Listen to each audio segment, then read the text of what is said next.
छत्रपती शिवाजी महाराजांचा 396वा जन्म उत्सव किल्ले शिवनेरीमध्ये साजरा होतोय। याच निमित्ताने मोठ्या संख्येने शिवभक्त हे किल्ले शिवनेरी गडावरती दाखल होत आहेत। वेगळ्या उत्साहामध्ये हा सोहळा साजरा होत असताना संपूर्ण शिवनेरी परिसर हा विद्युत रोषणाईने निहाळून निघालेला आहे। भगव्या रंगात निहाळून निघालेलं हे शिवभूमीचं दृश्य पाहण्यासाठी शिवभक्त हे मोठ्या संख्येने या ठिकाणी दाखल होत आहेत। जय जिजाऊ जय शिवरायच्या घोषणामध्ये शिवनेरी हा दुमदुमून गेलेला आहे। भक्ती आणि उत्साहाचा अभिमान सांगणारा हा संगम या ठिकाणी पाहायला मिळतोय। किल्ले शिवनेरीच्या प्रवेशद्वारापासून गडापर्यंत भगवे ध्वज असतील, ढोल ताशा असेल, अशा विविध सांस्कृतिक कार्यक्रमांमध्ये हा सोहळा या ठिकाणी संपन्न होतोय। शिवभूमीतले कार्यकर्ते आपल्यासोबत आहेत। काय उत्साह आहे एकंदरीत? सर्वांना जय शिवराय जय महाराष्ट्र। खरं तर छत्रपती शिवरायांची शिवजयंती सोहळा अर्थात शिवजन्मोत्सव सोहळा 396वा ही शिवजयंती मोठ्या आनंदाच्या वातावरणामध्ये या शिवजन्मभूमीमध्ये संपन्न होते।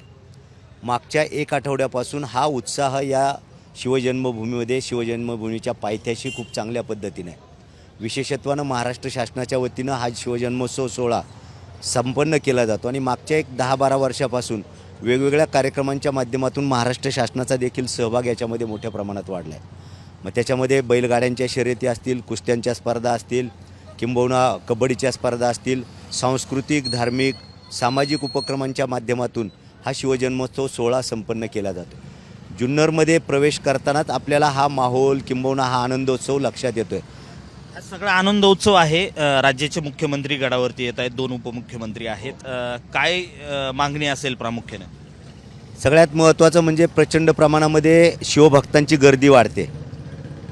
शासनाकडे खरं तर शेतकऱ्यांच्या हिताचं मागणं आमचं सगळ्यांचं आहे। शिवभक्तांचं एकच मागणं आहे, शिवनेरी पर्यटनला मोठ्या प्रमाणात निधी उपलब्ध करून दिला पाहिजे। अनेक मागण्या खरं तर या तालुक्याच्या वतीनं सन्माननीय आमदार शरददादा सोनवणे यांच्याकडून जात आहेत, परंतु सगळ्यात महत्त्वाचा आमचा प्रश्न जो जुन्नर तालुक्याचा आहे, बिबट्याचा प्रश्न मोठ्या प्रमाणामध्ये आणि आदरणीय शरददादांनी जे बिबट सफारीची मागणी केली होती त्याचं लवकरात लवकर पूर्णत्वाला ती मागणी जावी हा एक भाग आहे।